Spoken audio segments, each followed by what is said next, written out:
Madame, Monsieur, bonsoir. Bienvenue dans ce dernier débat des législatives. Nous sommes en direct ce soir pendant 90 minutes pour l'ultime confrontation entre les 6 candidats encore en lice pour ce second tour. Les candidats de chacune des circonscriptions se succéderont ici, sur ce plateau, pour un face-à-face. Et avec moi pour présenter ce débat, Marouki Duri. Bonsoir Teva, bonsoir à toutes et à tous. Ils étaient 27 il y a encore moins de 2 semaines pour le premier tour de cette élection législative. Ils ne sont désormais plus que 6 candidats pour 3 sièges à l'Assemblée nationale et un mandat de 5 ans pour défendre et porter les intérêts des Polynésiens et de la Polynésie. Ce soir, nous aurons 3 fenêtres de débat d'une demi-heure chacune, 30 minutes de confrontation d'idées entre les 2 candidats de chaque circonscription.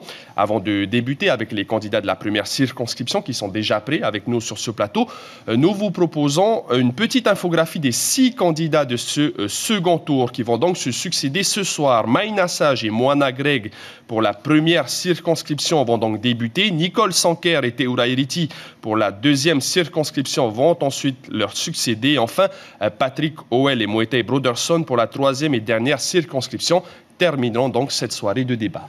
Et pour commencer, le débat de la première circonscription avec les 2 candidats, Maïna Sage pour le Tapurahuir Atira et Moana Greg pour le Tapurahuir Atira. Maïna Sage, Moana Greg, bonsoir. Bonsoir, bonsoir à vous. Alors, rappelons qu'au premier tour, Maïna Sage, vous êtes arrivé en tête avec 13 626 voix, donc 45,94% des suffrages, suivi de Moana Greg avec 7 717 voix, 26% des suffrages. Maïna Sage, une avance de 6 000 voix, c'est une position plutôt confortable. Est-ce que vous dites parfois que cette élection est déjà jouée ? Bonsoir d'abord à tous ceux qui nous regardent ce soir. Je voudrais remercier aussi toutes les personnes qui sont venues voter et qui ont apporté leur soutien à nos listes Tapura pour ce premier tour, et aussi remercier tous ceux qui se sont déplacés parce qu'effectivement le taux de participation était quand même un peu bas. Donc l'objectif c'est bien au contraire de renforcer ce score. C'est jamais gagné d'avance pour moi, rien n'est acquis d'avance et on reste concentré. C'est vrai que c'est une belle avance, que ça nous conforte, mais c'est pas pour autant que nous ne sommes pas rentrés en campagne dès le lendemain.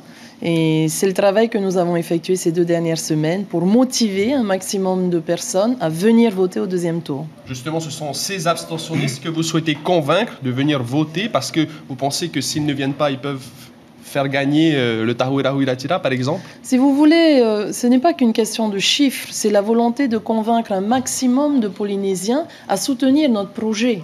C'est ça, moi, qui m'intéresse. C'est effectivement que nous puissions, au-delà du fait de gagner, de renforcer au regard de l'État la volonté de la majorité des Polynésiens et de dire à l'État, voilà, la majorité soutient ce programme, soutient la mise en œuvre de l'accord de l'Élysée. Il est important donc que vous le priorisez aussi dans vos actions, notamment en faveur des Outre-mer.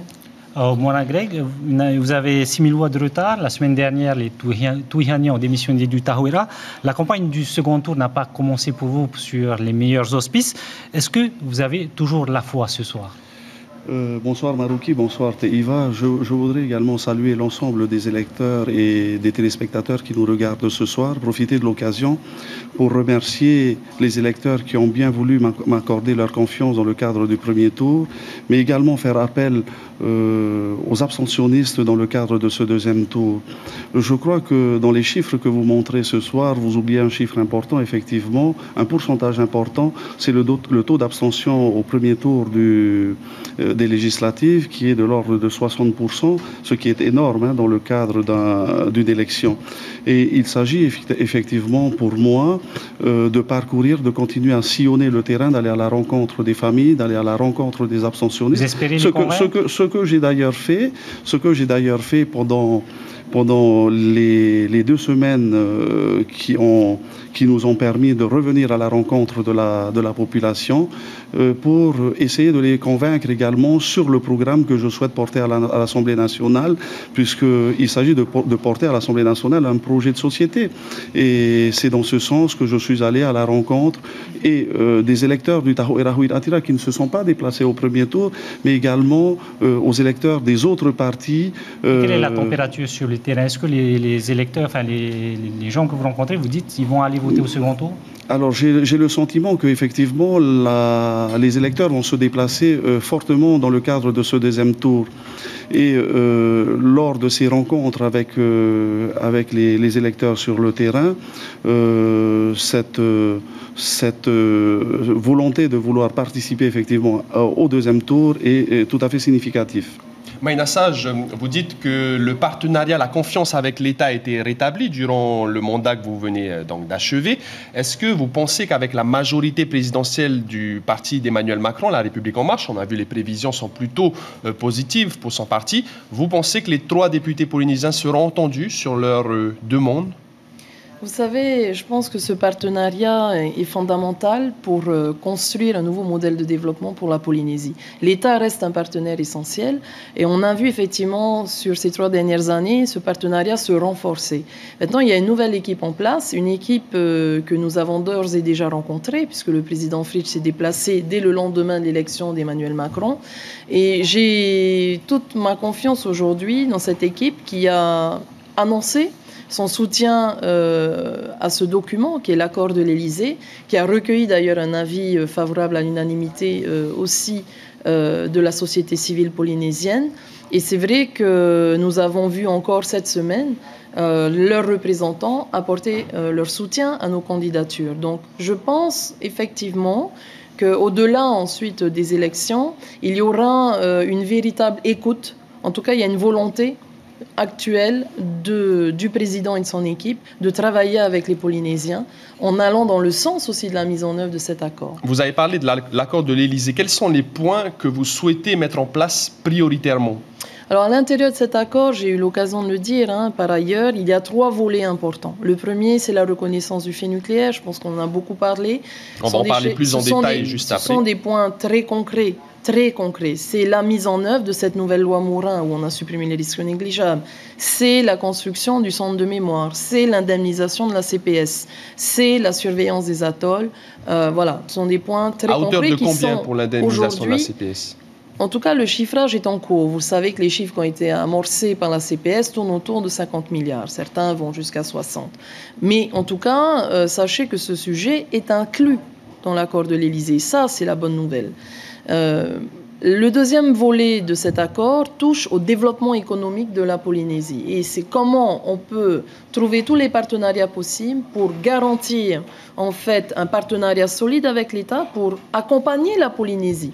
La Polynésie a besoin de construire son autonomie économique avant tout. Certains pensent qu'il faut une évolution statutaire, ce n'est pas notre cas. On pense qu'on a un statut qui est un outil. Le statut est un outil de développement. Encore faut-il qu'il fonctionne bien. Et à notre sens, il y a quelques points de ce statut à moderniser. Le travail de rédaction est terminé, puisqu'on a passé quand même plus d'1 an à travailler sur ça. Aujourd'hui, c'est un des points prioritaires, mais pas seulement. Alors, à l'intérieur de ce volet lié au développement économique, vous avez tout le soutien aussi au redéploiement de cette économie en faveur des archipels. Alors, on va en parler, mais mon avis... Et juste pour terminer sur les points prioritaires, vous savez que l'obtention en fait de ces financements pour le câble intérieur est fondamentale. C'est ce qui va aussi permettre derrière de guider la télémédecine, le téléenseignement et de développer l'économie de nos îles d'une manière différente. Le désenclavement. Par exemple. Mona Greg, vous, quelle est votre opinion concernant cet accord de l'Élysée? Est-ce que vous l'avez lu et que pensez-vous de cet accord? Est-ce que c'est un bon accord? Alors, je voudrais d'abord revenir sur les relations avec l'État, puisque le Tahoer Ahouir Attira, lorsque le Tahoer est revenu en 2012 aux affaires du pays, effectivement... vous avez remporté les élections législatives en 2012 et en 2013 aux affaires du pays, a travaillé dans le sens, effectivement, de stabiliser les relations de partenariat avec l'État. Et je m'efforcerai, en tant que représentant à l'Assemblée nationale, de travailler également dans ce sens. Nous avons besoin, effectivement, de travailler en partenariat avec l'État pour permettre la stabilisation institutionnelle de notre pays. Proposer un statut de pays associé, c'est pas un peu contradictoire justement avec des bonnes relations avec l'État? Je ne pense pas que ce soit contradictoire avec de bonnes relations avec l'État, parce que moi, ce que j'entends par exemple sur le terrain, c'est que les accords de l'Élysée à l'origine, c'était les accords de Papeete, et que une fois présentés effectivement au niveau de Paris, les accords de Papeete sont devenus les accords de l'Élysée avec une certaine liste de doléances qui sont affichées. Alors, le statut de pays associé n'est pas du tout en contradiction avec ce partenariat et cette volonté de renforcer effectivement nos relations avec l'État, puisque le principe même du statut de pays associé, c'est de renforcer notre ancrage au sein de la République et bien évidemment de travailler également sur les mesures institutionnelles, mais également les mesures économiques pour développer la Polynésie française. Alors, moi, agrée juste un petit point, c'est l'actualité qui le dit. Le Porto Rico est un État libre associé aux États-Unis. Ce pays des Caraïbes est aujourd'hui en faillite. Aujourd'hui, les citoyens se sont prononcés pour un rattachement direct pour devenir le 51e État des États-Unis.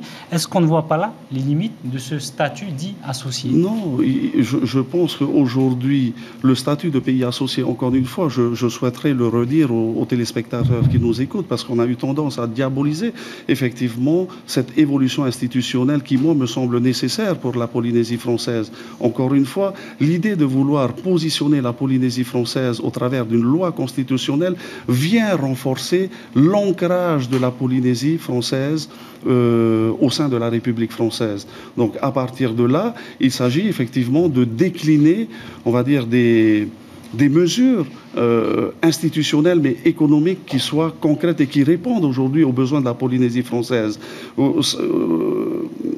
Sachez par exemple que nous avons changé à plusieurs reprises de gouvernement dans notre pays, 13 gouvernements depuis 2004 en Polynésie française. Donc il nous faut apporter une stabilité institutionnelle dans notre pays et c'est ce que ce statut prévoit.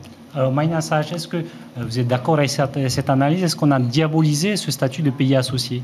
Est-ce que ça peut être une piste de réflexion? C'est tout simplement ce qu'il est, ce statut de pays associé. À un moment donné, il faut assumer ce qu'on propose. C'est-à-dire, qu'est-ce qu'il est? C'est-à-dire qu'il y a une évolution institutionnelle, ça c'est très clair. Deuxièmement, il y a une volonté d'obtenir des compétences complémentaires. Nous ne sommes pas encore capables d'exercer la totalité des compétences comme celle de la justice par exemple. Nous ne sommes pas aujourd'hui capables d'exercer la totalité des compétences qui nous sont dévolues. Deuxièmement, il y a des compétences comme par exemple l'idée de l'octroi des visas qui nous sont déjà habilitées puisqu'on peut participer, on peut y contribuer.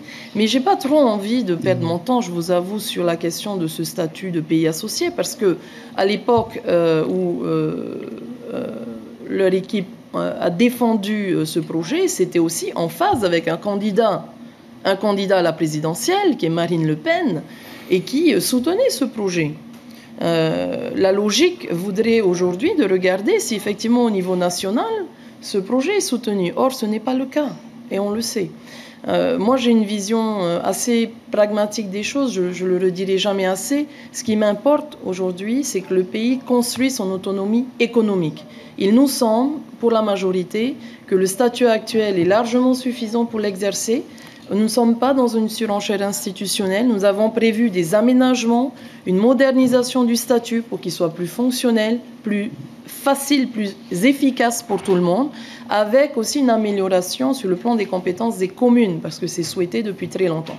Voilà, très clairement, ce sur quoi on se positionne par rapport à notre statut. Alors, est-ce que vous demandez des compétences complémentaires comme celle de la justice? Alors, je voudrais réagir effectivement sur ce qui vient d'être dit et rassurer nos téléspectateurs ce soir. Il ne s'agit pas pour le Tahoe Rahuit Atira, au travers de la présentation de ce statut de pays associé, de réclamer les compétences régaliennes. Les compétences régaliennes sont dévolues à l'État, la justice est dévolue à l'État, la sécurité de la Polynésie française est dévolue à l'État et nous souhaitons maintenir effectivement ces compétences qui sont celles de l'État. Mais par contre, nous souhaitons une évolution. Nous souhaitons une évolution institutionnelle dans le sens où, pour apporter de la stabilité politique dans notre pays, par exemple, l'élection du président de la Polynésie française au suffrage universel, pour éviter toutes les turpitudes que nous avons rencontrées ces dernières années avec les changements de gouvernement, est un aspect important de ce statut de pays associé. Nous participons effectivement nous donnons un avis sur les visas d'entrée en Polynésie française, mais nous souhaitons avoir cette compétence dans le sens où nous voulons dynamiser l'économie touristique dans notre pays. Maïna Sage, sur ces deux points, l'élection du président de la Polynésie au suffrage universel direct et la délivrance des visas touristiques, est-ce que vous avez un avis? Moi, je vois que le pays est stable. Le pays est stable. Le président actuel, Edouard Fritsch, est issu de la majorité. On est dans le respect du choix qu'ont fait les électeurs en 2013. Donc je voudrais quand même le rappeler à mon collègue. C'est vrai qu'en 2013, on n'était pas ensemble en tout cas. Mais je crois que cette stabilité est revenue. Il y a eu une évolution institutionnelle. Il faut rappeler que le statut a évolué pour garantir cette stabilité avec une prime majoritaire importante, ce qui a quand même permis à l'Assemblée de maintenir un groupe majoritaire. Ce qui est arrivé n'a rien à voir avec les turpitudes que l'on a vécues et qui viennent d'être décrites par Moana Greg préalablement à cette période, c'est-à-dire entre 2004 et 2013, où nous avons vécu 13 gouvernements. La compétence de la délivrance des visas touristiques, qu'est-ce que vous en pensez? Comme je vous l'ai dit, le statut le permet aujourd'hui. C'est à nous de demander l'habilitation. Nous pouvons aller plus loin dans nos compétences en matière d'octroi de visa. Après, il y a forcément des évolutions du statut qui peuvent être bonnes, hein. Il n'y a pas de souci particulier.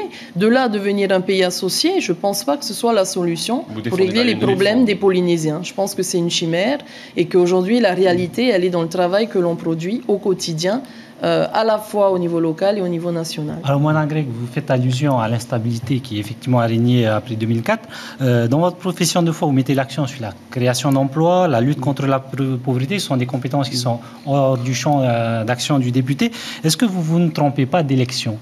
Non, je ne pense pas que l'on se trompe d'élection en mettant en avant la situation actuelle de la Polynésie française, puisque la préoccupation des Polynésiens aujourd'hui est effectivement liée à l'emploi. Donc il s'agit, au travers de ce statut de pays associé, là également d'obtenir les outils nécessaires pour aider à stimuler la situation économique de notre pays et les différents secteurs porteurs d'emploi dans notre pays. Je pense par exemple aux entreprises qui sont aujourd'hui en souffrance dans notre pays. Vous savez que plusieurs entreprises aujourd'hui souffrent effectivement et se retrouvent en liquidation judiciaire assez régulièrement chaque semaine.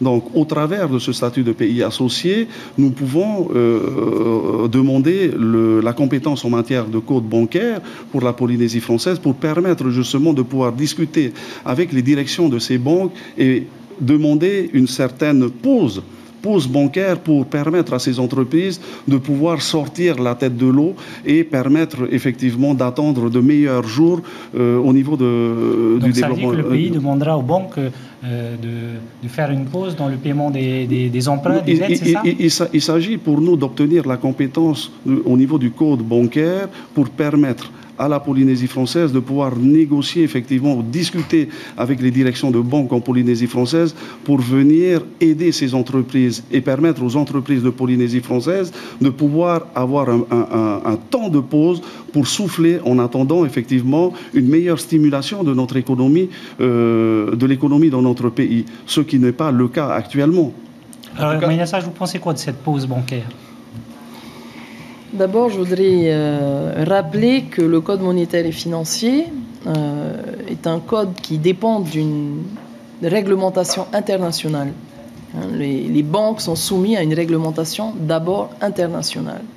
Donc les règles bancaires sont très fermes et ont été en plus endurcies depuis 2008, depuis le crash de 2008. Donc on ne fait pas n'importe quoi dans le milieu du secteur bancaire. Maintenant, il y a des aménagements possibles, d'ores et déjà possibles, pour soutenir les entreprises en difficulté. Je rappelle que le pays a créé la SOFIDEP, qui vient apporter des prêts à la relance d'entreprises, en plus du soutien à la création d'entreprises. Et je voudrais revenir aussi, c'est ce qui vient d'être dit, puisque les défaillances d'entreprises sont en baisse. Donc ce qui vient d'être dit est faux. Le taux d'entreprises qui aujourd'hui, effectivement, ont été obligés d'être liquidés est en baisse, ce qui est un bon signe. Et en parallèle, ces 2 dernières années, il y a eu plus de 1500 entreprises de créées, ce qui est aussi un bon signe. Tous les signaux aujourd'hui sur le plan économique sont encourageants. Je ne dis pas que nous sommes sortis de l'ornière, pas du tout. Il y a encore beaucoup à faire. Mais tout ce travail de reconstruction qui a été opéré depuis 2013 porte ses fruits aujourd'hui et on le voit très clairement à la fois sur la création d'entreprises, sur la création d'emplois. Maintenant, il faut accélérer ce travail. Et c'est pour ça que le partenariat avec l'État est très important. Je crois que l'État l'a entendu. Je rappelle que cet accord, quoi qu'en disent nos opposants, cet accord a été soutenu par la société civile à l'unanimité. À l'unanimité.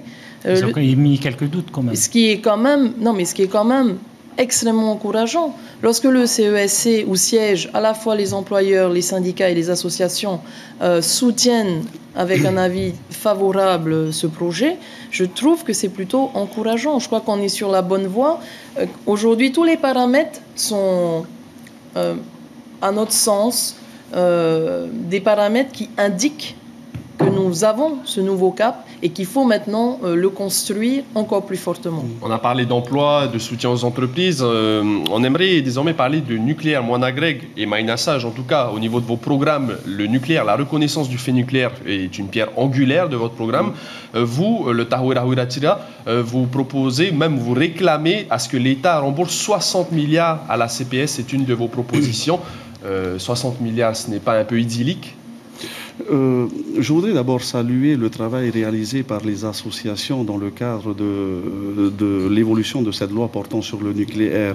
Saluer Mururua et Tato, l'association 193, Tamar Imururua, et saluer également l'Église protestante ainsi que le travail qui a été mené par le Tavenihuir Atira pour essayer de faire évoluer, je veux dire, une loi d'indemnisation effectivement de nos malades. Qui ont subi effectivement les maladies radio-induites, mais également pour la reconnaissance du fait nucléaire. Alors, il s'agit effectivement pour nous, lorsque je serai à l'Assemblée nationale avec Teura Iriti, de demander le remboursement de la CPS sur la prise en charge de ces maladies radio-induites qui ont été réalisées depuis 1992 par la CPS, puisqu'il s'agit aujourd'hui de faire reconnaître à l'État, de monter effectivement un dossier qui soit suffisamment précis, avec des éléments chiffrés pour montrer que la Polynésie française, au travers de sa caisse de prévoyance sociale, a accompagné et indemnisé, ces malades. Et donc aujourd'hui, on pense que en métropole. Pardon ? Vous pensez être entendu en métropole sur cette question-là ? Je pense que cette question est aujourd'hui une question centrale au niveau des débats que nous pouvons avoir au niveau national. Et nous avons pu voir effectivement les évolutions qui ont été apportées à la question du nucléaire au niveau métropolitain. Donc maintenant, il s'agit également de voir quelle est la situation de la Polynésie française en matière budgétaire par rapport à cette question liée au nucléaire et les difficultés que rencontre la caisse de prévoyance sociale en Polynésie française est aussi liée par le fait que nous ayons supporté effectivement l'accompagnement et l'indemnisation de ces malades. Au-delà de l'argent, des 60 milliards que vous demandez à l'État, au niveau de la reconnaissance du fait nucléaire, des dégâts environnementaux et sanitaires, est-ce que vous avez des modifications à apporter sur la loi Morin ? Il s'agit aujourd'hui d'avoir un regard effectivement beaucoup plus concret par rapport effectivement aux dégâts écologiques occasionnés par les essais nucléaires en Polynésie française. Et il me semble qu'aujourd'hui il y a des évolutions, il y a un travail qui doit être encore mené par les parlementaires pour que des mesures soient prises en Polynésie française. À quel niveau ? Pour venir au niveau par exemple du soutien à tout ce qui est en lien avec les difficultés écologiques rencontrées dans nos archipels. Je crois qu'ici, il y a des mesures qui peuvent être prises et financières pour pouvoir accompagner ce dispositif. Maïna Sage, il y a 600 nouveaux cas de cancer par an en Polynésie française. Au sujet de la loi Morin, vous dites que vous veillerez à ce que la suppression du risque négligeable conduise bien à l'indemnisation des victimes. Est-ce qu'aujourd'hui, vous avez encore des craintes ? Qu'est-ce qui pourrait empêcher cette indemnisation ? Vous savez, je travaille sur ce dossier depuis 2007. J'ai œuvré, j'ai eu cette tâche avec mes collègues à l'Assemblée de Polynésie d'abord de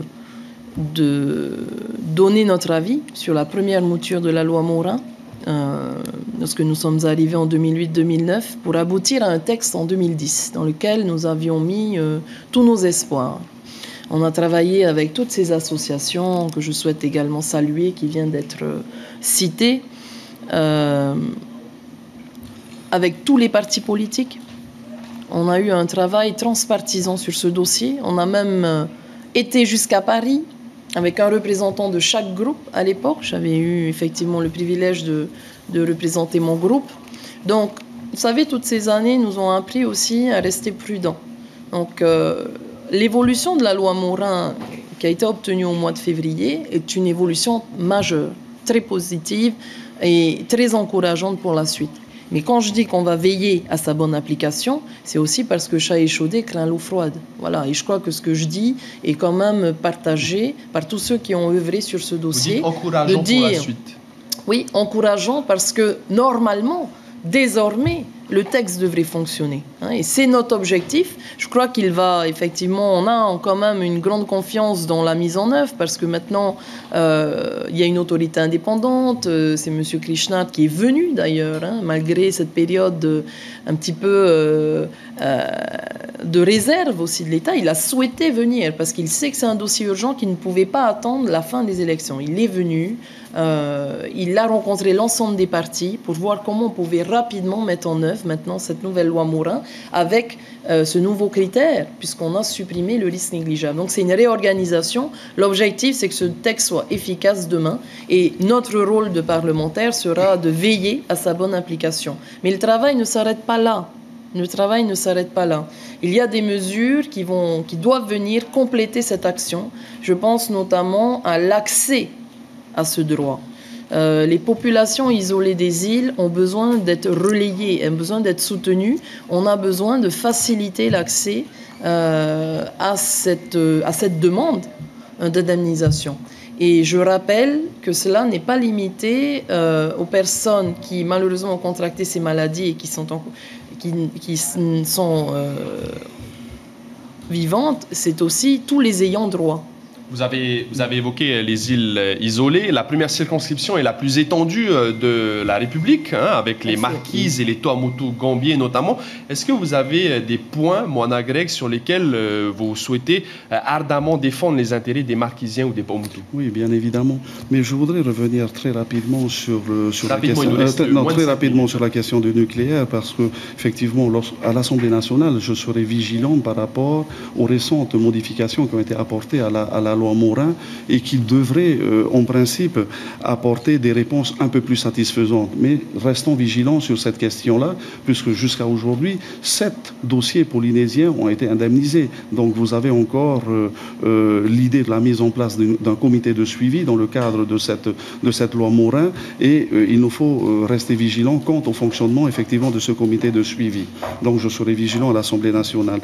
Pour ce qui concerne les archipels éloignés, vous appartient effectivement, et d'ailleurs je l'ai précisé dans le cadre de ma profession de foi, de stimuler l'économie également des archipels. Je pense ici à la stimulation de l'économie bleue, nécessaire au développement des archipels, de stimuler également tout ce qui est en lien avec l'agriculture. Alors vous allez me dire, mais est-ce que c'est pas de la compétence de la Polynésie française? Mais il s'agit pour nous de renégocier de nouveaux contrats de financement pour venir appuyer ces secteurs, parce qu'on sait que ce sont ces secteurs qui sont porteuses particulièrement dans les archipels éloignés. Et je pense là également à l'artisanat. L'artisanat aujourd'hui a besoin d'être également stimulé, aidé, renforcé, et au travers de nouveaux contrats de financement que l'on peut discuter avec l'État, voici des secteurs que nous pouvons aider et stimuler. Alors, nous allons bientôt arriver au terme de ce débat. On va vous laisser 1 minute à chacun pour conclure. On va commencer par vous, Moana Greg. Je voudrais tout simplement m'adresser aux électeurs et leur dire de se déplacer au 2e tour des législatives, samedi 17 juin, et leur demander de m'accorder leur confiance. Je serai leur porte-parole à l'Assemblée nationale, et il est important effectivement que le député puisse être l'interface entre les besoins de la politique Polynésie française et le niveau national. Donc je demande à tous de se déplacer le 17 juin et de me faire confiance pour porter la voix de la Polynésie au sein de l'Assemblée nationale. Merci. Un message pour conclure aux électeurs, aux téléspectateurs qui nous regardent. Mais tout d'abord, remercier tous ceux qui nous ont suivis ce soir, remercier Polynésie Première, encourager tout le monde pour ce second tour, parce qu'effectivement, c'est une élection importante. Je le dis à chaque fois, les députés travaillent pour tout le monde. On travaille à la fois pour soutenir les projets du pays, de la Polynésie, mais aussi pour soutenir les communes, pour soutenir nos entreprises. On vient en relais également du milieu associatif. Bref, nous sommes au service de tous. On ne regarde pas l'île ou la commune. On est là pour l'ensemble des archipels. Et le vœu que je formule, c'est que nous puissions être 3 députés parlant d'une même voix à Paris, parce qu'on est 577. C'est important qu'il y ait une équipe unie, soudée. Et je crois que c'est l'équipe que le Tapura Huiraatira vous propose, à la fois avec Nicole Sanker dans la 2e circonscription, Patrick Howell dans la 3 et moi-même dans la 1e.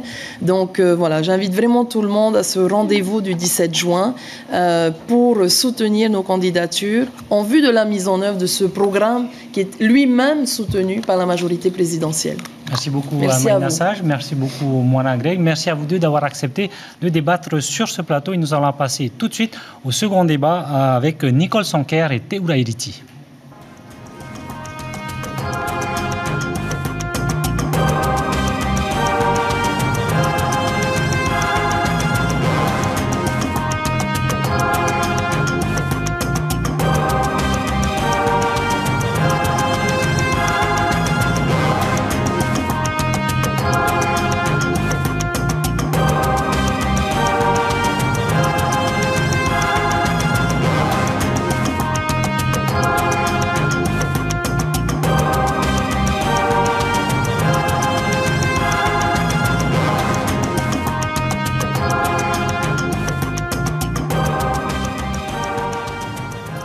Et nous ouvrons maintenant notre deuxième débat entre les 2 candidates de la 2e circonscription. Nous accueillons Nicole Sanker du Tapura Huiraatira. Nicole Sanker, bonsoir. Bonsoir.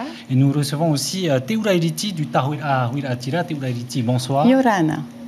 Alors, rappelons qu'au premier tour, Nicole Sanker est arrivée en tête avec 10 085 voix, donc 37% des suffrages, suivi de Teura Iriti à 6 453 voix, donc 24% des suffrages. Alors, Nicole Sanker, vous avez un soutien de taille dans cette 2e circonscription, Tepuarouri et Teritei. La République En Marche a également apporté son soutien à votre candidature. C'est de bon augure pour ce samedi, le second tour? Bonsoir à tous nos téléspectateurs et évidemment bonsoir à nos téléspectateurs de la circonscription 2, sans oublier les îles australes. C'est vrai qu'au niveau de l'entre-deux tours, nous avons eu des soutiens supplémentaires et notamment M. Jackie Graff et la République En Marche que je tiens à remercier ce soir. Mais le travail n'est pas terminé. Nous avons profité de l'entre-deux tours pour justement continuer à convaincre les personnes qui ne se sont pas exprimées au premier tour et surtout leur expliquer l'enjeu de cette élection sur l'avenir du Fénois. Teura Iriti, vous êtes quand même en retard par rapport à votre adversaire dans cette 2e circonscription, mais vous êtes quand même motivé et vous croyez en votre victoire samedi? Motivé plus que jamais. Et effectivement, je crois en ma victoire samedi. Nous avons encore continué à sillonner donc, le terrain, rencontrer les populations. Et aujourd'hui, je pense que c'est entre les mains de la population. L'essentiel pour moi, c'est de pouvoir présenter ce projet de société, ce que nous allons faire à Paris pour aider cette population qui crie aujourd'hui, comme je le dis toujours, malgré tout ce que nous entendons autour de nous, cette population vraiment attend beaucoup du politique. Parce qu'effectivement, quand on voit les chiffres qui sortent, nous savons pertinemment qu'il y a 75 000 Polynésiens qui sont sous le seuil de pauvreté. On ne peut pas fermer les yeux. Nicole Sanker, vous dites qu'il est important que les 5 parlementaires, les 3 députés et les 2 sénateurs parlent d'une même voix. Mais après tout, s'il y en a un qui n'est pas Tapura, est-ce si grave? Ces 2 dernières années, le Tapura avait 4 parlementaires et les dossiers ont quand même avancé. Depuis le début, il est vrai que le Tapura Huiratira défend la politique d'une équipe à Paris et notamment des 5 parlementaires, puisque nous avons déjà les 2 sénateurs, Nuiha Oloré et Lana Tetouanoui, pour connaître un peu les relations à Paris, le fonctionnement de Paris. Vous savez, d'avoir les 5 parlementaires qui défendent la même vision pour l'avenir de la Polynésie, les mêmes projets, il est clair que c'est un plus pour nous pour être entendus à Paris. Aujourd'hui, nous avons l'écoute de Paris et si nous avons une voix discordante, ça viendrait un peu compliquer, évidemment, le message que nous voulons envoyer à Paris. Prenons un sujet qui concerne directement également toutes les circonscriptions de Polynésie, mais la vôtre également, la deuxième avec les Australes, le désenclavement des archipels. Nicole Sanquer, vous êtes ministre de l'Éducation également, c'est un sujet qui vous tient à cœur. Qu'est-ce que vous souhaitez améliorer pour le désenclavement des archipels? Alors, c'est vrai que c'est un thème qui fait partie des accords de l'Élysée, agir pour le désenclavement des archipels, c'est-à-dire que nous voulons développer ce fameux dispositif de la continuité territoriale qui existe déjà pour tous les Polynésiens qui se rendent en métropole. Mais aujourd'hui, pour en avoir discuté avec la ministre de l'Outre-mer lors de son passage, nous souhaitons évidemment développer ce dispositif à l'intérieur de la Polynésie française pour garantir une meilleure cohésion sociale, pour garantir cette rencontre entre les populations en baissant évidemment les coûts Est-ce que ce n'est pas au pays de prendre en charge cette continuité territoriale interarchipel? De toute façon, si je prends l'exemple de l'éducation, par exemple, au niveau des transports scolaires, où nous devons assurer le rapatriement des élèves, notamment sachant que tous les élèves qui doivent poursuivre au collège doivent quitter leur famille pour se rendre au collège et poursuivre leur scolarité. Sur les transports scolaires, sachez que l'État nous accompagne financièrement pour ce financement-là. Une aide limitée tout de même. Une aide limitée, mais qui est quand même importante. Comme vous savez que c'est à hauteur de 1,4 milliard. Ça représente 1,4 milliard dans le budget du pays. Aujourd'hui, l'État arrive à 35% quand même d'accompagnement.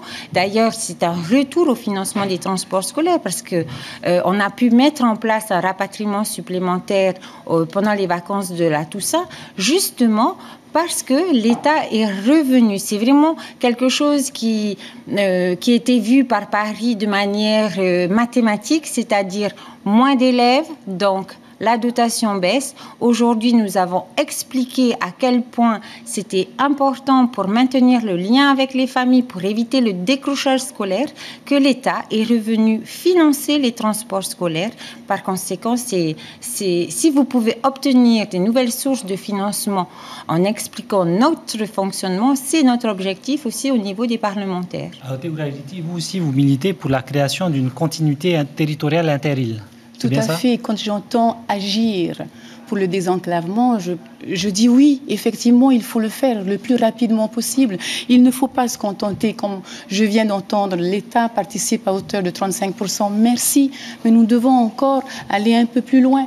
Nous savons pertinemment qu'au niveau de l'éducation, ces enfants des archipels éloignés, une fois qu'ils viennent donc au lycée et qu'ils arrivent ici, ils rencontrent d'autres difficultés au niveau de l'hébergement et bien d'autres. Voilà d'autres sujets qu'il faut porter. Voilà. Nous ne devons pas nous contenter de ce qu'il y a aujourd'hui. Oui, cette relation apaisée, certes, mais nous serons tous entendus, puisque nous avons cette foi de venir et de présenter devant l'État donc les sujets qui nous concernent, les sujets qui nous préoccupent, mais surtout d'aller de l'avant. Voilà ce que nous demandons aujourd'hui, d'avoir plus d'audace pour pouvoir donc répondre au mieux à cette attente de la population. Parce que certes, au niveau des archipels, non seulement le transport, mais il y a aussi la santé. Quand on sait que beaucoup sont évassanés donc, sur Pirée. Est-ce que ça fait partie du champ de compétences des députés? Alors, nous sommes là pour demander à l'État de participer financièrement et donc d'aider le pays donc, à développer ce secteur aussi, que ce soit au niveau de la santé, au niveau de l'éducation. C'est une compétence du pays, certes, mais on peut demander à l'État de nous aider, d'apporter donc, cette aide supplémentaire pour que nous puissions aussi donc, avoir d'autres budgets ou fonds pour d'autres activités et d'autres secteurs à développer. Justement, vous parlez de la continuité territoriale inter archipels. Vous avez évoqué brièvement la santé, le désenclavement des archipels. Ce n'est pas simplement le transport de personnes. Vous avez d'autres propositions en ce sens? Oui, tout à fait, puisqu'il y a aussi, par exemple, ce coût de la vie qui est de plus en plus cher. Dans les îles, je parle bien. Bon, il faut aussi savoir qu'il n'y a pas beaucoup de contrôle. Là aussi, le pays devrait agir. Quand on voit les prix qui diffèrent d'un magasin à un autre, déjà sur Tahiti, qu'est-ce qu'il en est au niveau des archipels et au niveau des îles? Voilà un travail à faire. Mais au-delà de ça, nous, députés qui iront donc à Paris, c'est vraiment de trouver ce moyen financier pour accompagner au mieux les actions du pays. Est-ce que vous pensez être entendu? Le Tahouira a déjà déclaré que vous ne siégerez pas au sein du FN. Est-ce que vous ne serez pas isolé à l'Assemblée nationale? Je viens de le dire tantôt. Nous serons entendus puisque quand nous partirons en métropole, donc à l'Assemblée nationale, nous parlerons d'une voix sûre et déterminée. Je ne pense pas que nos députés donc, de la métropole ou de nos députés voisins vont nous regarder autrement. Si nous sommes là pour vraiment porter cette voix et montrer la réalité qu'il y a aujourd'hui, parce que je suis désolée, beaucoup se détournent de cette réalité. Quand on nous dit tout va bien, ça va de mieux en mieux, peut-être, oui, certes, mais ça ne suffit pas. Il faut vraiment qu'on aille beaucoup plus frapper et demander donc à l'État de nous accompagner au mieux. Nous sommes un pays au sein de la République, je le rappelle. Nous ne sommes pas des Français de deuxième zone. Nicole Sanquer, si les 3 députés n'étaient pas issus du même bord politique, est-ce que pour le gouvernement polynésien, est-ce que pour le Tahouira, ce serait problématique? Non, ça ne serait pas problématique parce que de toute façon, nous irons défendre les sujets polynésiens. Je vous dis, nous avons l'accord de l'Élysée qui nous fixe notre feuille de route. Mais je voudrais revenir sur ce que Théoura disait en disant c'est facile de dire, c'est facile de dire. En tous les cas, moi, j'ai pris la suite au niveau du ministère de l'Éducation en septembre 2014. Et je peux vous dire que parce que le dossier, par exemple, des transports scolaires, des fonds sociaux avait été mal défendu par mon prédécesseur, eh bien, nous avons eu une diminution de la dotation globale de fonctionnement. C'est ce que Le discours est très, très important à Paris lorsque vous entrez dans un ministère ou que vous allez voir les directions générales. Le rôle du député, c'est d'accompagner le ministre du gouvernement, surtout pour parler ensemble d'une seule voix et ensuite suivre sur le terrain, c'est-à-dire au niveau de Paris, suivre l'évolution du dossier et venir renforcer les arguments du gouvernement. Si vous avez un député qui ne partage pas du tout la même vision que le gouvernement, et on le voit tous les jours, même à l'intérieur de notre Assemblée, vous savez, lorsque vous basez votre politique pour dire que le gouvernement en place ne fait rien, que vous faites du terrain pour rappeler à la population que le président est incapable de ne rien faire, comment voulez-vous qu'ils aillent défendre l'intérêt général des Polynésiens à l'Assemblée? Théoura Eliti, si vous êtes élu député, est-ce que vous serez prête à défendre la ligne de route de Nicole Sanquer, qui est ministre de l'Éducation, par exemple? En tous les cas, je suis prête à défendre ce que demande la population aujourd'hui. L'éducation, c'est un domaine. Il n'y a pas que l'éducation. Comme je disais, il y a la santé, il y a aussi d'autres domaines. Bon, je reviendrai sur le social. Là, c'est encore très important. Quand on sait qu'hier, la nouvelle... Vous ne la soutiendrez pas? Je ne dis pas que je ne la soutiendrai pas. C'est un sujet à porter, effectivement. Mais il faut aller beaucoup plus loin. Quand on parle de l'éducation, je ne reste pas tout simplement au niveau des élèves ou des étudiants. Comment? Michel Leboucher, l'ancien ministre de l'Éducation. Alors, je vais rappeler quand même que Michel Leboucher a été ministre de l'Éducation moins de 2 ans. Aujourd'hui, ça va faire presque 3 ans qu'ils sont là. Déjà. Ensuite, cette histoire de transport, de problème de transport ne date pas de 2013, puisque c'est un sujet qui était déjà latent avant 2013. Nous sommes arrivés, nous avons agi, malheureusement, quelques temps après, quelques mois après, ben voilà, il y a eu un changement de gouvernement. Maintenant, ils ont repris la suite, que je remercie, mais je trouve que c'est pas assez, c'est vraiment nonchalant, voilà. Il faut vraiment qu'on puisse agir aujourd'hui et maintenant. Voilà la différence peut-être qui est faite entre... De la nonchalance, Nicole Sanquer? Non, pas du tout. Moi, je pense que c'est quand même une méconnaissance un peu des compétences l'urgence du pays, parce que tout à l'heure j'entendais parler du coût de la vie et de dire que la vie, on n'a rien fait, je suis désolée, mais ça c'est une compétence du pays, de faire en sorte que les prix baissent. C'est exactement ce que nous avons fait en supprimant en exonérant les droits et taxes de certains produits qui sont importés. Nous avons fait l'expérimentation, par exemple, au niveau du riz, de le sortir des PPN pour l'ouvrir à la concurrence et ça a marché puisque les prix ont baissé. Nous avons même revalorisé le salaire des travailleurs, chose qui n'avait pas été fait depuis des années. Donc, moi, ce que je constate, c'est une différence dans le discours. Comment voulez-vous qu'on aille porter un projet de société en France si déjà, localement, on ne reconnaît pas les avancées, les actions qui ont été mises en place par le gouvernement. Vous savez, j'entends beaucoup, on va sur le terrain, on entend des familles pleurer, mourir de faim. Nous aussi, on est sur le terrain. Nous aussi, on est sur le terrain. On va aussi dans les maisons et malheureusement, nous proposons des solutions. On ne va pas dire que le gouvernement, et on l'entend même à la télé, on l'entend à l'Assemblée, il n'y a pas de reconnaissance. C'est clair, nous avons participé ensemble, puisque nous avons été élus ensemble en 2013, pour reconstruire notre pays. Est-ce que vous avez le même constat que Théoura Héritier qui dit que la pauvreté frappe la société polynésienne? Non, pas du tout. D'ailleurs, comme je l'ai dit à plusieurs reprises, les chiffres annoncés par le Tahoeira Huiratira ne sont pas des chiffres à jour.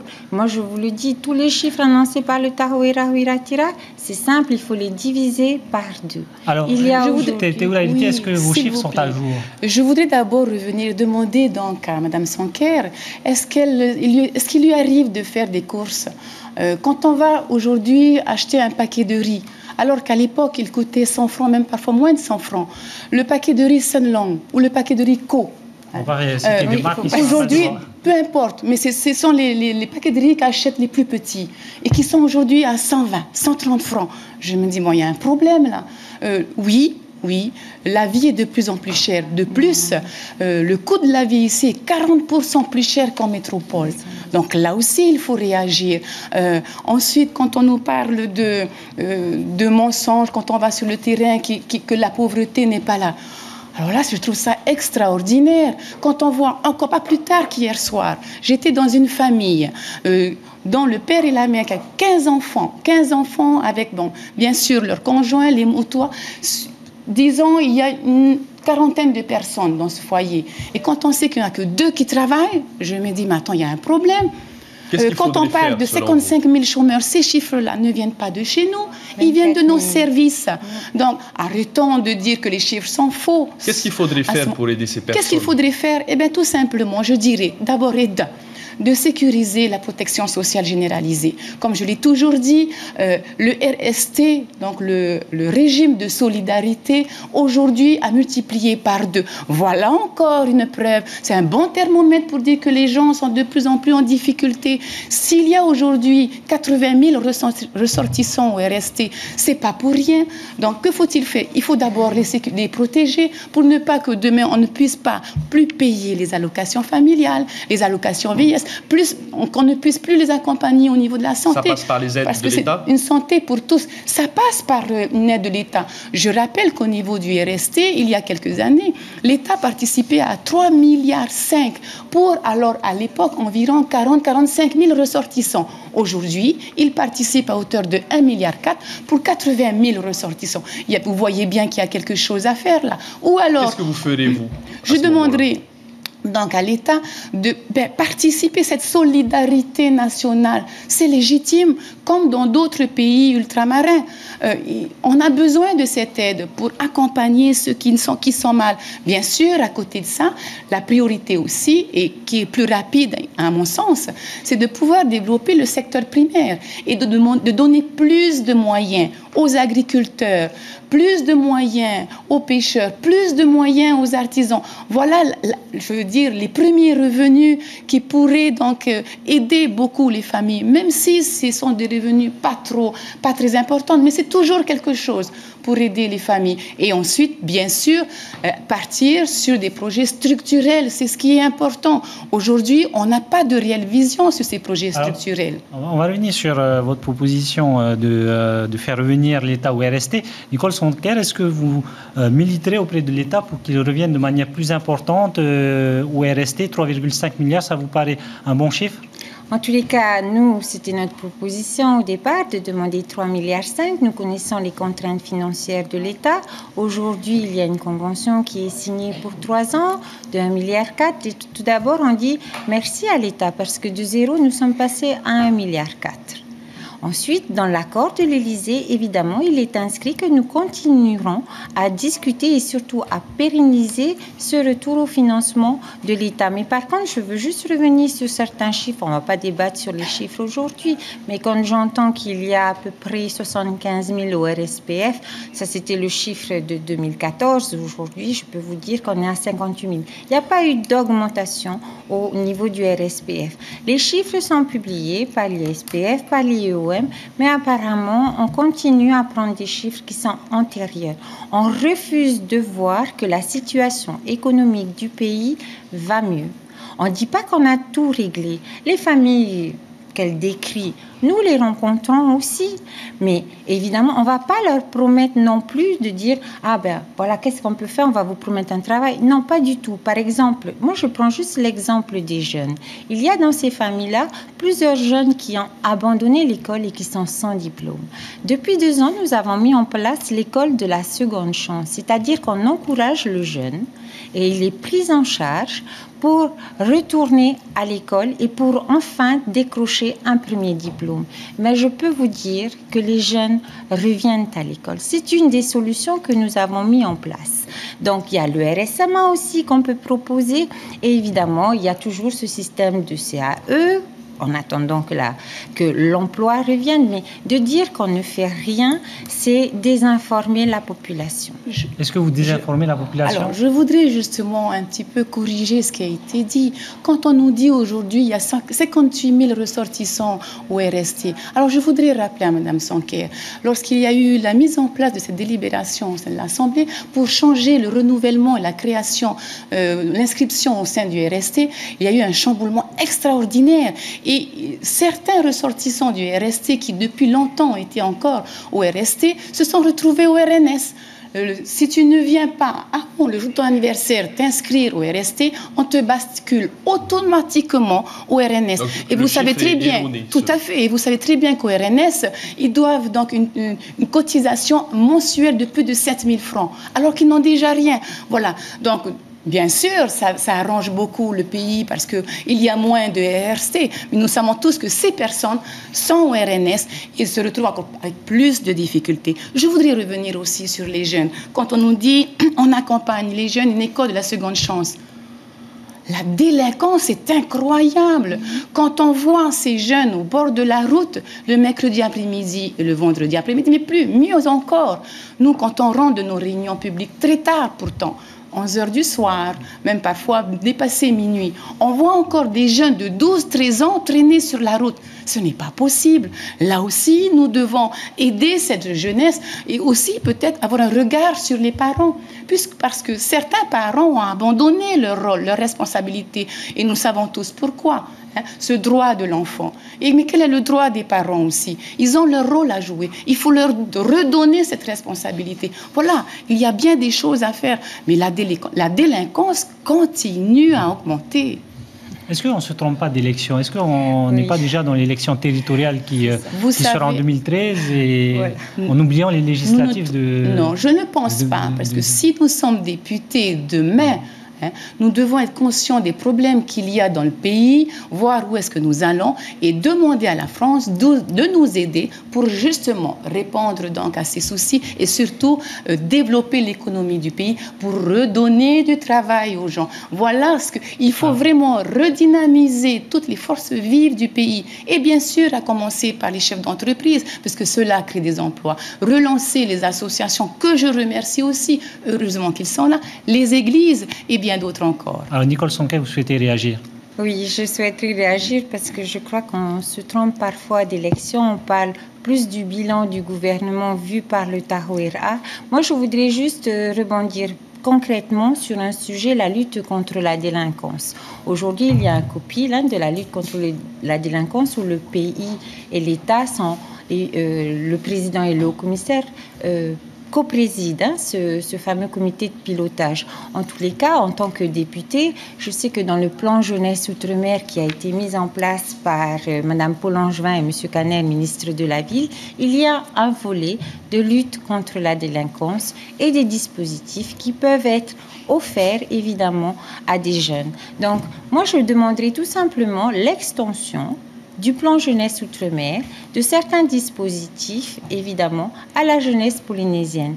Mais comme Théoura a dit, on ne peut pas rendre non plus responsable le gouvernement qu'il y ait des jeunes de 12-13 ans qui soient dans la rue tard la nuit. Ça, c'est le rôle des parents. Il faut pouvoir responsabiliser les parents. Mais surtout, il faut aussi un travail en partenariat avec toutes les forces, les communes, la gendarmerie, la sécurité, enfin, tout le monde. Et c'est pourquoi nous avons monté ce fameux comité de pilotage de lutte contre la délinquance qui existe depuis 2 ans. Et nous, au niveau de l'éducation, nous avons mis en place plusieurs dispositifs pour justement lutter contre la délinquance. Aujourd'hui, ce que je veux juste dire, on a des constats, mais l'heure des constats est terminée. Nous avons mis en place plusieurs dispositifs, une vraie politique de lutte contre la délinquance.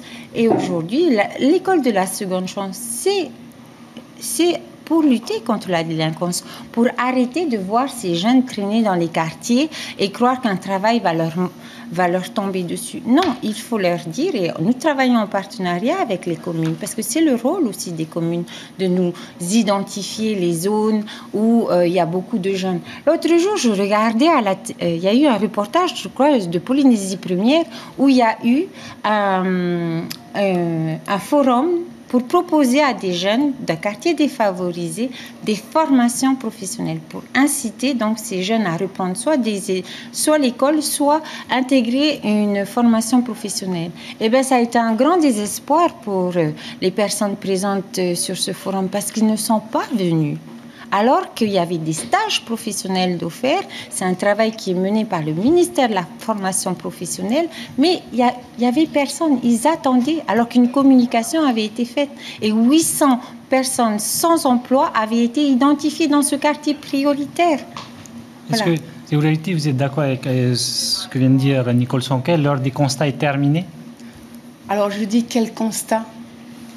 D'autant plus quand j'entends dire c'est un grand désespoir lorsque nous mettons en place des formations dans un quartier et ces jeunes ne viennent pas. Il faudrait peut-être se poser la question pourquoi ils ne viennent pas.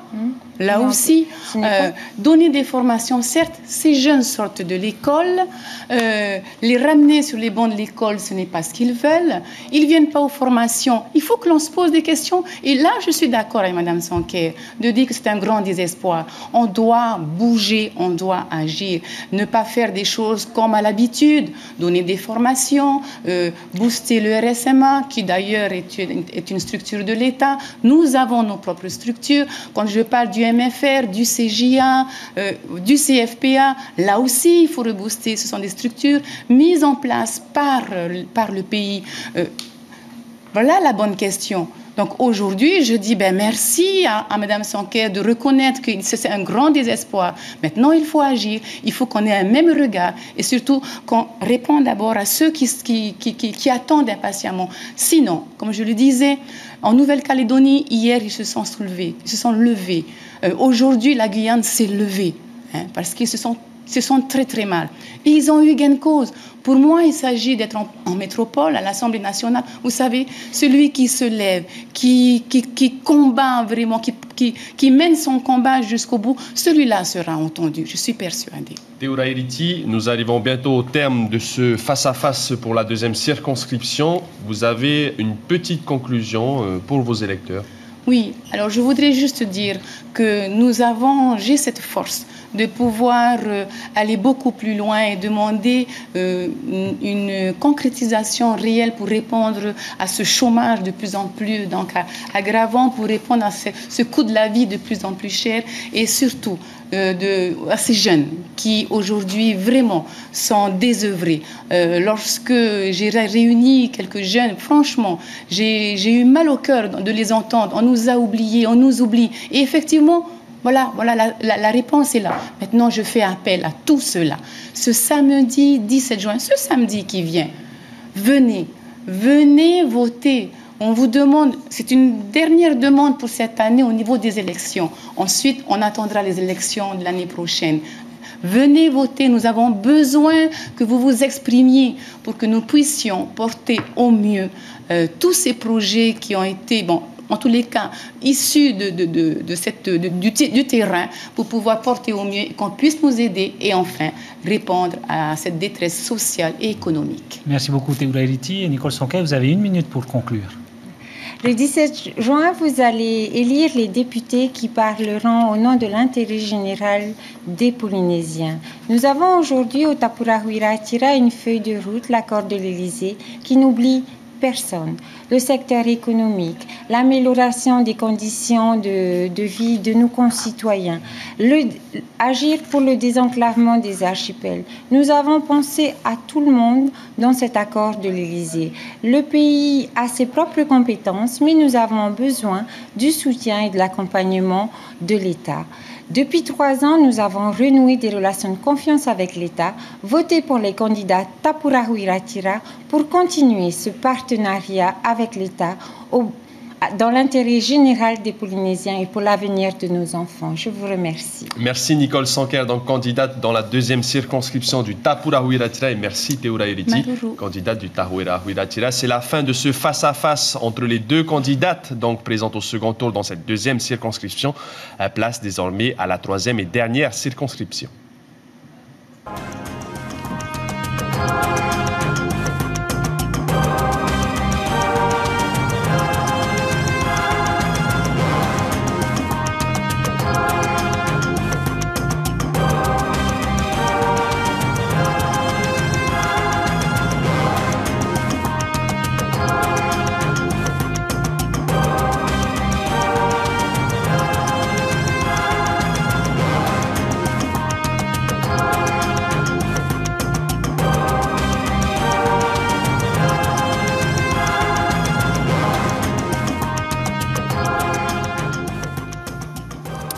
À présent, nous accueillons les 2 derniers candidats encore en lice dans la 3e circonscription pour ce dernier débat.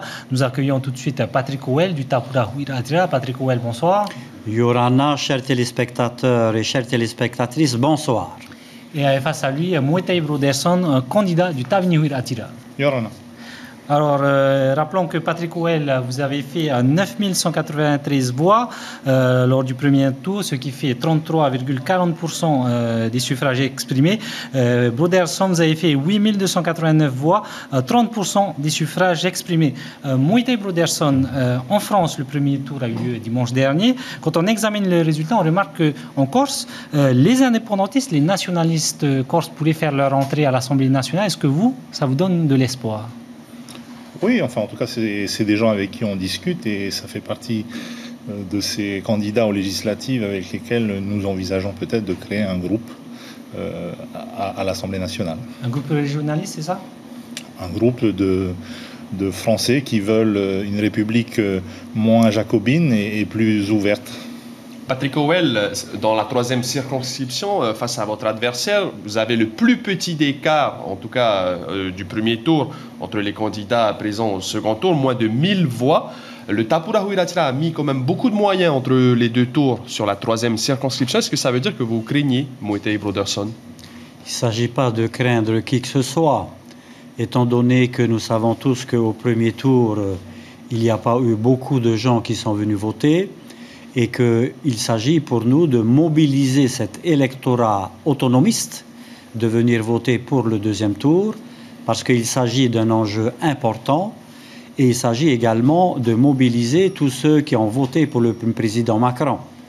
Donc c'est une affaire qui n'est pas encore clôturée, sachant que chaque électeur a son droit de vote et il s'agit donc d'attendre les résultats de ce deuxième tour pour pouvoir se donner une idée beaucoup plus exacte de la situation. Vous avez parlé de la majorité présidentielle. Actuellement, dans l'actualité, on parle de la moralisation de la vie publique et notamment de la suppression de la réserve parlementaire. Quelle est votre position d'abord à vous, Moïté Broderson? Est-ce que vous voterez pour cette suppression de la réserve parlementaire?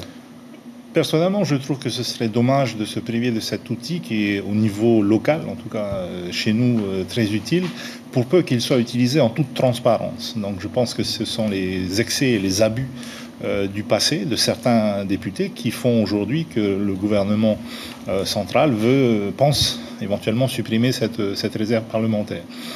Néanmoins, j'ai cru comprendre qu'elle serait remplacée par un fonds commun qui serait ensuite utilisé également par les députés. Plus de contrôle. Moïté Broderson, ce matin dans l'émission Invité Café avec Marouki Djouri, vous avez déclaré que vous étiez plutôt favorable au maintien de cette réserve et que vous étiez prêt à mettre en commun la réserve parlementaire des 3 députés. Est-ce que, même s'il s'agit de députés Tapoura ou Tahouira?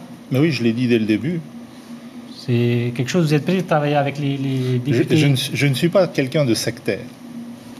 Patrick Howell, quelle est votre position sur la réserve parlementaire et d'entendre Moïté Broderson vouloir bien fusionner une réserve avec les autres candidats Tapoura? Mais pourquoi pas? En ce qui me concerne, je trouve que ce dossier de réserve parlementaire, ce n'est pas parce que quelques-uns ont fauté qu'il faut généraliser un problème. La plupart des députés n'ont pas fauté et ont utilisé correctement la réserve parlementaire. La réserve parlementaire, c'est le manque de transparence, des subventions qui sont octroyées sans contrôle aux associations. Alors, il s'agit pour les uns et les autres de mettre en place les mécanismes de contrôle nécessaires pour remettre les choses à leur juste place.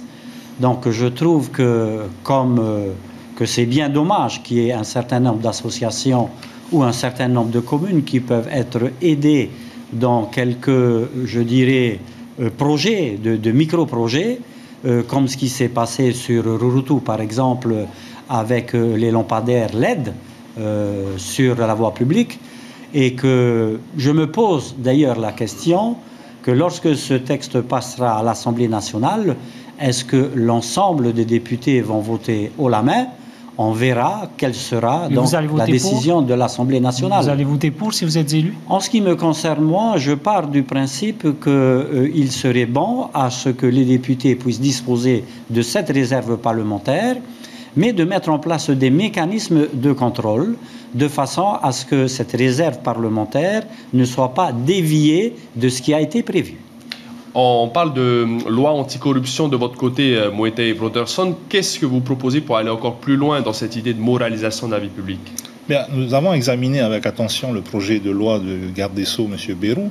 Il y a effectivement des dispositifs sur lesquels nous sommes totalement d'accord, notamment pour ce qui concerne les embauches dites Pénélope, donc il faut absolument supprimer.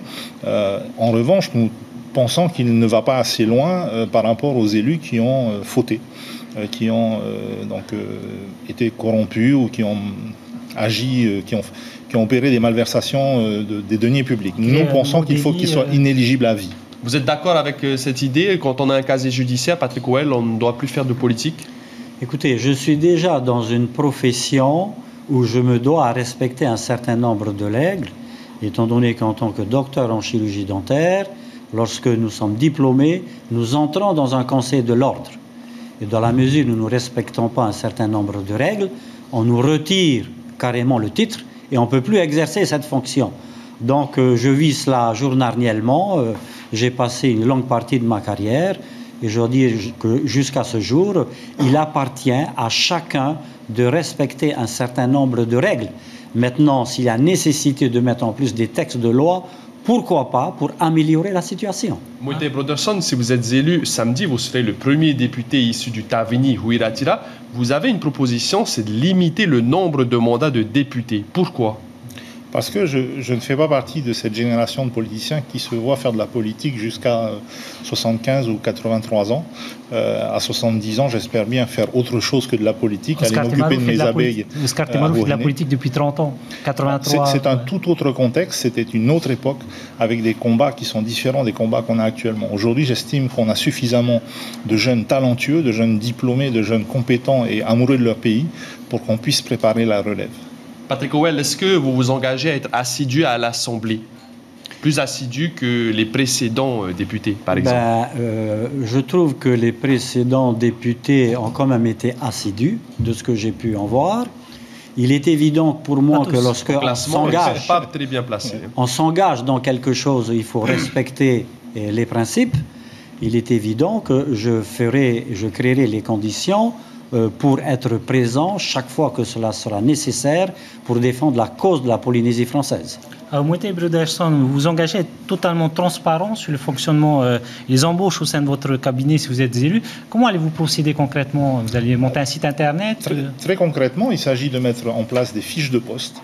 Donc, ils vont décrire chacun des postes d'assistants parlementaires dont j'aurai besoin.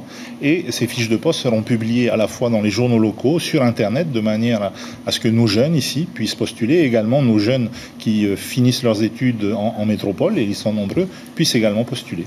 Alors, le nucléaire, c'est un cheval de bataille de votre côté. Patrick Howell, vous avez été ministre de la Santé, ardent militant anti-nucléaire. Qu'est-ce que vous voulez changer dans la loi Morin, vous qui connaissez bien le texte? Alors, je dois dire que la loi Morin n'est pratiquement plus dans le coup, en quelque sorte.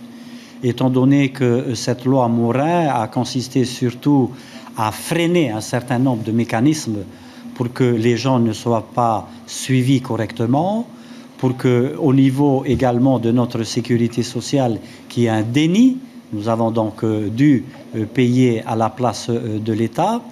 Et cette loi Morin, à mon sens, nous laisse un très mauvais souvenir. Et j'aurais tendance à militer pour qu'on crée une nouvelle loi qui réponde correctement aux besoins de notre population, comme ce qui se passe par exemple aux États-Unis, où à partir du moment où quelqu'un est touché par une pathologie radio-induite, il est couvert par le système de sécurité sociale, les ayants droit sont suivis et même la progéniture est également suivie, parce qu'il convient de savoir que le patrimoine génétique peut être également touché au sein d'une famille et on peut se retrouver avec des pathologies radio-induites, même chez les enfants.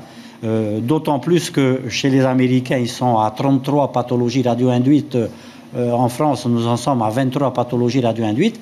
Il s'agit d'attirer l'attention donc de l'Assemblée nationale sur une remise à niveau de la reconnaissance de ces pathologies radio-induites, mais surtout jeter un regard un peu plus humain vis-à-vis de notre population de Polynésie française, ceux qui ont été touchés par ces problèmes et auxquels on n'a pratiquement pas fait grand-chose. Alors, Moïté Broderson, est-ce que vous êtes d'accord avec Patrick Howell qui dit qu'il faut une nouvelle loi, il faut mettre la loi Morin de côté et voter une nouvelle loi?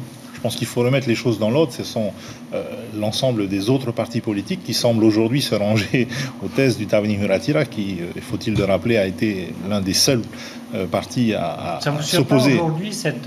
Ça me réjouit, ça ne me surprend pas, parce qu'il n'y a que les imbéciles qui ne changent pas d'avis.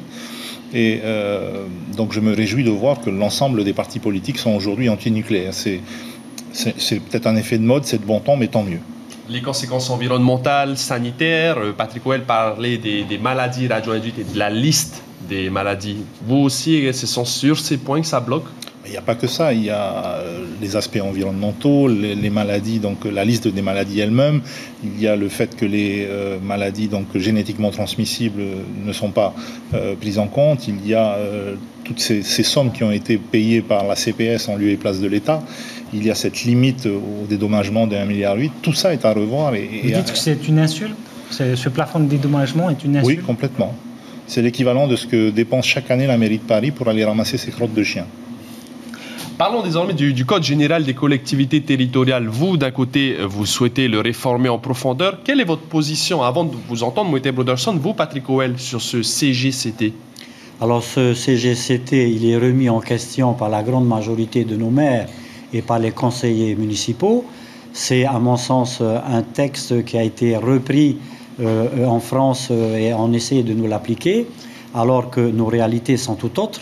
Il convient de remettre en question ce CGCT, il convient d'écouter toutes ces informations qui nous viennent des différentes communes, de façon à ce que nous puissions disposer d'un outil qui soit adapté à la Polynésie pour répondre correctement à nos besoins. Concrètement, comment comptez-vous réformer ce CGCT? Alors pour pouvoir réformer ce CGCT, il faut dans un premier temps attirer l'attention donc, des collègues députés, se renseigner également avec tout l'outre-mer, comment ça se passe exactement, et voir dans le cadre de l'outre-mer quel est le code qui soit le plus adapté et peut-être prendre l'exemple des codes où ça marche correctement et ensuite défendre notre cause à travers ce qui se passe ailleurs correctement. Alors, Moïté Broderson, on a entendu Patrick Howell dire que les maires se plaignent de ce CGCT, mais il a tout de même été appliqué à FAA. Vous n'avez pas du tout adhéré. Pourquoi? Écoutez, encore une fois, c'est un sujet sur lequel nous avons été en avance sur tout le monde. Nous avons prévenu dès le départ. Oscar Temaru a prévenu dès le départ que ce CGCT, c'était la chronique d'une catastrophe annoncée. Et aujourd'hui, les 48 maires, si vous allez les interroger, ils s'accorderont tous à vous dire que Oscar Temaru avait raison. Ça aurait été peut-être mieux et plus intelligent de le reconnaître dès le départ. Ça plombe les finances d'une commune, c'est ça? Ça plombe pas simplement les finances, ça plombe l'efficacité de l'action d'une commune, ça complexifie toutes les procédures et si on l'applique stricto sensu, ça vient augmenter les prix des redevances pour les En même temps, ça oblige les communes à faire des efforts, notamment en matière d'eau potable, de gestion des déchets. Oui, mais est-ce qu'on avait besoin d'un document de 967 pages qui est un copier-coller d'un code qui est conçu pour des grandes métropoles? Ici, aller appliquer le CGCT à Takoumé, faites-moi rire. C'est juste impossible. Donc nous, dès le départ, et comme ça a été le cas en Calédonie, chez nos amis Kanaks, qui ont été plus intelligents que nous, ils ont refusé le CGCT et ils ont simplement modernisé leur code des communes. Ils s'en portent très bien aujourd'hui. Et vous ferez pareil aussi si Bien vous sûr. êtes Alors, il faut se rappeler quand même que le CGCT ne nous a pas été imposé par un groupe de députés. Le CGCT nous a été imposé par le gouvernement. Donc, je pense qu'il faut aujourd'hui qu'il y ait un front commun à la fois des élus locaux ici. Donc les maires ont tous exprimé leur désappointement par rapport à ce CGCT. Il faut que les 3 députés qui sortiront des urnes se joignent à cette réflexion des maires, qu'ils soient également en phase avec le gouvernement et que tous ensemble, nous allions rencontrer M. Macron ou les ministres en charge de ce domaine pour demander la révision du CGCT. Alors, Moïté Broderson, vous êtes légèrement en retard sur le temps de parole. Parlons d'un autre sujet désormais, la reconnaissance des langues polynésiennes, l'officialisation des langues polynésiennes. Vous êtes tous les deux bilingues sur ce plateau.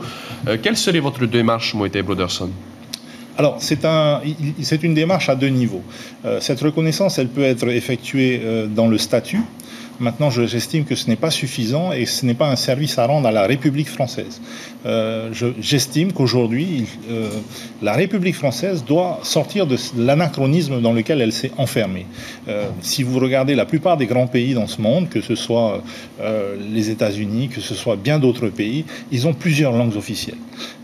Et ils ne sont pas moins patriotes pour autant. Donc, je ne vois pas pourquoi aujourd'hui la France ne serait pas capable de faire évoluer sa constitution pour pouvoir intégrer plusieurs langues officielles. Donc pour vous, il faudrait que les langues polynésiennes soient incluses dans la constitution et soient reconnues comme langues officielles françaises? Oui. Vous êtes d'accord avec cette démarche, Patrick Howell? Quelle est votre position? Vous savez, ma position est d'abord une position d'ordre culturel. Nous avons tendance à dire en réo mahui, toureo toufenu. C'est-à-dire que la langue est étroitement reliée à la terre où vous êtes né. Et ça, c'est un principe qui existe depuis la nuit des temps. Nous sommes dans un système donc républicain et on a tendance à réduire cette approche à une logique, je dirais, cartésienne. Mais derrière tout cela, il y a surtout de la culture. Et la culture, c'est l'âme d'un peuple. Et l'âme d'un peuple, il est tout à fait normal que lorsqu'on est né ici et que notre première langue a été le Réo-Mahu, qu'on est complètement imprégné de cette langue et de cette âme et on ne peut pas accepter avec cette logique républicaine qui a une autre façon d'aborder les choses, de ne pas tenir compte de cette culture profonde qui existe en Polynésie. Et en tant que donc nécessairement, je ferai partie de ceux qui auront tendance et qui le feront que la langue, le Réomahri, soit la langue du peuple polynésien, parce que c'est aussi un peuple. Comment comptez-vous vous faire entendre auprès du nouveau président de la République concernant ces questions? Alors évidemment, il s'agit d'attirer l'attention du nouveau président de la République. À l'heure actuelle, on me dit que nous avons affaire à une équipe jeune. Je pense que les jeunes peuvent comprendre cela. Ils ont une autre façon d'aborder les problèmes. Et surtout bien comprendre que là, cette langue, on parle de l'âme d'un peuple. Et qu'on ne peut pas retirer cette âme de ce peuple. Et qu'il faudrait quand même que la République puisse comprendre cela, parce que dans d'autres pays, comme les pays anglo-saxons, la langue du pays est tout à fait reconnue et est accompagnée également par la langue anglaise. En clair, il faudrait que officiellement le Réomahri soit inscrit dans la Constitution? C'est le souhait que je fais, et évidemment, je me battrai pour défendre, parce que j'ai été élevé dans cette langue-là. Alors, Moitai Broderson, vous proposez de protéger l'emploi local. L'UPLD avait déjà fait adopter une loi qui a été annulée. Qu'est-ce qu'il faudrait faire aujourd'hui pour modifier le statut et protéger l'emploi local? C'est assez simple.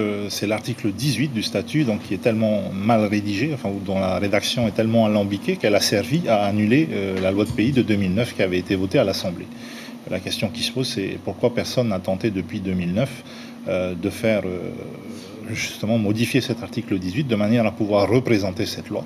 C'est bien ce que je m'engage à faire, reprendre la rédaction de l'article 18 de manière à ce que cette loi puisse être représentée sans être invalidée. Vous aussi, Patrick Howell, l'emploi local, c'est un de vos chevaux de bataille. Qu'est-ce que vous comptez faire pour faciliter justement la protection de l'emploi? Alors, la protection de l'emploi est un gros sujet parce que bien souvent, il y a ce débat au niveau des cadres locaux qui ont eu la chance de faire des études supérieures et ces cadres français qui arrivent donc chez nous, mais qui arrivent dans le cadre de l'État, de fonctionnaires donc d'État. Alors, c'est mal vécu de la part des cadres locaux, hein, étant donné qu'il y a une indexation, il y a une différence de salaire. Et c'est un débat qu'il convient d'y avoir, parce que la grande idée consiste, au fil et à mesure que nous ayons nos cadres polynésiens qui prennent ces postes où on fait venir donc des cadres expatriés de France, de façon à pouvoir répondre correctement aux besoins de la situation. Alors, il y a des secteurs comme l'éducation, où là, nous avons beaucoup encore de professeurs qui nous viennent de France, mais l'idée consiste à créer les conditions pour qu'il y ait de plus en plus de cadres polynésiens qui répondent correctement à nos besoins et de diminuer donc en cours de route les cas d'expatriés. Encourager la formation, c'est ça que vous nous dites? Encourager la formation, on le fait déjà. Mais l'autre problème qui se pose, c'est qu'avec quand même ces salaires d'expatriés, ça participe à l'économie du pays. Donc c'est un débat qui doit se mettre en place de façon à trouver un juste milieu pour résoudre ce problème. Alors il y a quel juste milieu justement pour trouver cette solution de remplacement des cadres expatriés? Est-ce qu'on a aujourd'hui besoin encore de cadres expatriés? Aujourd'hui on en a besoin parce que les politiques qui se sont succédés pendant 30 ans n'ont pas pris les mesures qu'il fallait prendre. Si on avait été plus proactif dans ce domaine-là, si on avait réellement recherché une adéquation entre l'offre de formation et les besoins des entreprises ou de l'administration, on n'en serait pas là aujourd'hui. Mais quelles mesures? Vous parlez de mesures qui n'ont pas été prises. Quelles mesures faudrait-il prendre? Écoutez, à une certaine époque, il y avait ce qu'on appelait les études prioritaires. Et donc, il y avait en amont de la liste de ces études prioritaires une identification des secteurs. Et puis ensuite, c'est tombé à l'eau pendant bien des années. Ça n'a plus existé. C'est réapparu dans les années, fin des années 2000.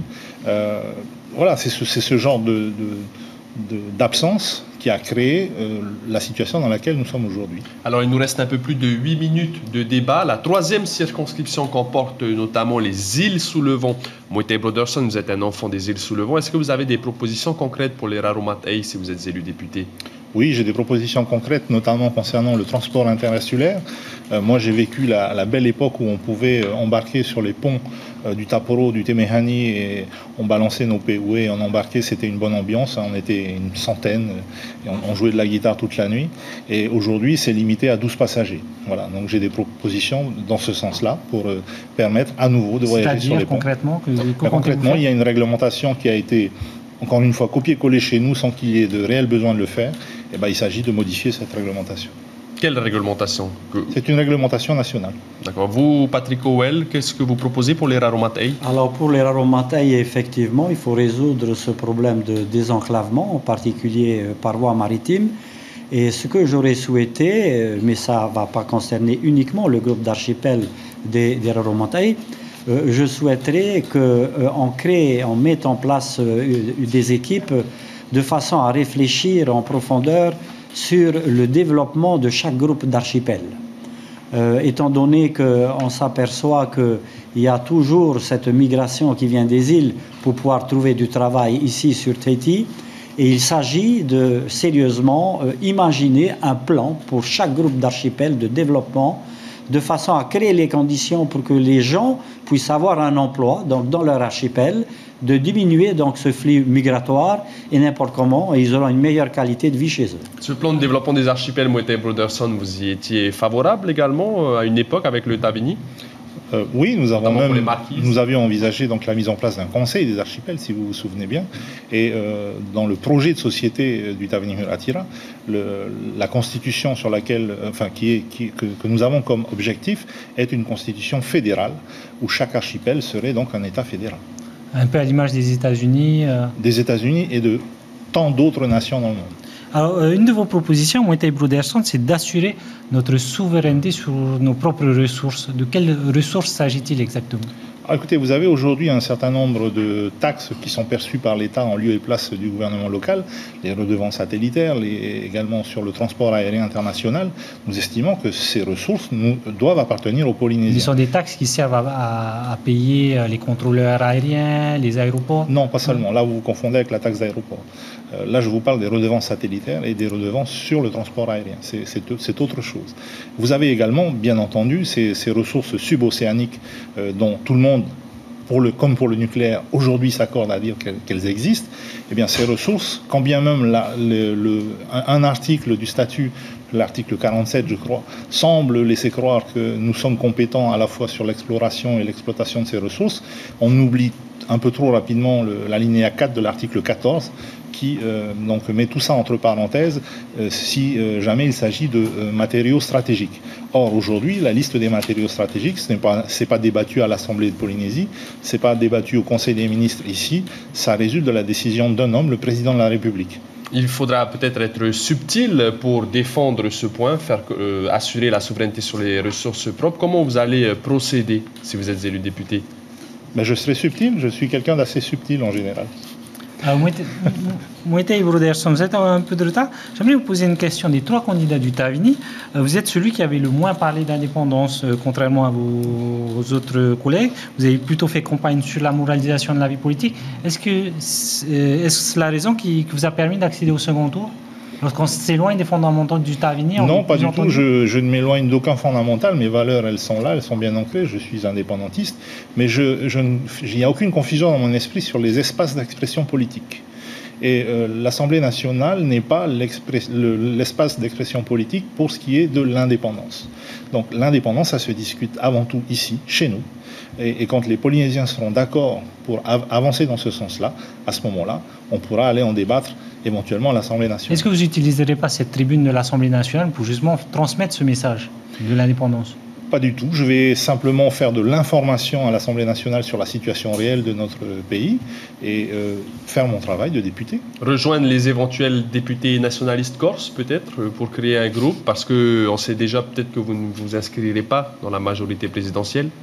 Alors, vous savez, quand les uns et les autres disent on va s'inscrire là ou là ou là, ce sont des vœux. Ce sont des vœux. Rien ne dit que nous serons acceptés dans tel ou tel groupe. Je vais prendre l'exemple de En Marche. Aujourd'hui, ils sont déjà assurés d'avoir plus de 400 députés.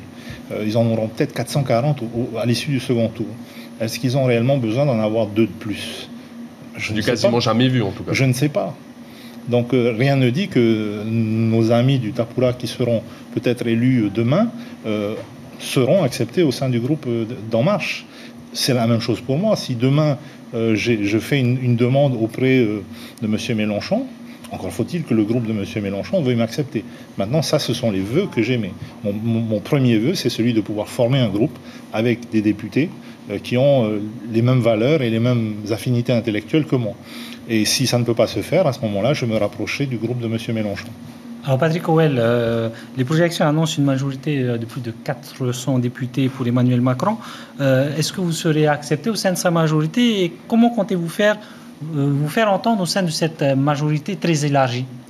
Disons que nous sommes déjà dans une démarche pour faire partie de cette majorité gouvernementale du président Macron. On verra bien qu'est-ce que cela va donner.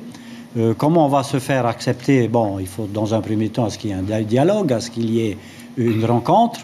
Mais je pense que les députés de la Polynésie, qui sont quand même des représentants de la République, ont leur mot à dire. Il s'agit de discuter avec tous les collègues qui sont députés. Il s'agit également d'identifier les collègues où nous avons des affinités pour défendre les mêmes projets. Et il s'agit pour nous de profiter de l'expérience de nos parlementaires qui sont déjà en place. Je pense à Maïna, je pense à Lana Tetuanui et également à Nui Hauloré pour nous rapprocher donc de cette majorité gouvernementale qui va se mettre en place. Nous approchons vraiment de la fin de cette émission. Moïté Broderson, vous avez une petite minute pour conclure. Bien, écoutez, je pense qu'il faut d'abord remercier tous ceux qui sont allés voter au premier tour, dans toutes les circonscriptions, ceux qui ont voté pour nous comme ceux qui ont voté pour les autres candidats. Merci d'être allés voter et appeler tous ceux qui ne l'ont pas fait à venir voter donc le samedi 17. Je pense que c'est un rendez-vous important, un rendez-vous à ne pas manquer. Vous avez là l'occasion soit d'opter pour une option qui va nous rapprocher un peu de la Corée du Nord avec une voix unique, une pensée unique, ou alors, à l'inverse, d'offrir enfin à la Polynésie une voix polyphonique, sans être cacophonique, qui puisse représenter la quasi-totalité des Polynésiens. Patrick Howell, pour conclure. Je tiens à remercier tous les électeurs du premier tour. Pour le second tour, je fais appel à tous les électeurs autonomistes de se mobiliser, à tous ces électeurs qui ont voté pour le président Macron, de façon à pouvoir faire passer la cause que nous défendons, celle du Tapura Huiratira. Et évidemment, notre vœu consisterait surtout à avoir 3 députés Tapura Huiratira, de façon à pouvoir bien cibler nos projets et de façon également à créer les conditions de confiance vis-à-vis du gouvernement parisien. Donc, je souhaiterais que tout le monde vienne en masse, n'importe comment, chacun a le droit de voter en fonction de sa conscience. Merci beaucoup à vous deux d'avoir accepté de débattre sur ce plateau. Nous arrivons à la fin de cette émission. Je rappelle que les 6 candidats encore en liste pour ce deuxième tour, il s'agit de Maïna Sage et Moana Greg pour la première circonscription, Nicole Sonker et Teura Iriti pour la deuxième circonscription et enfin Patrick Howell et Moïté Broderson pour la 3e circonscription. Merci à tous ces candidats d'avoir accepté notre invitation. Samedi, Polynésie Première se mobilise pour vous faire vivre ce second tour des élections législatives. Dès 8h en radio avec une édition spéciale en télé à midi pile et notre grande soirée électorale samedi bien sûr à partir de 18h30. Merci d'avoir suivi ce débat et on vous souhaite une très très bonne soirée.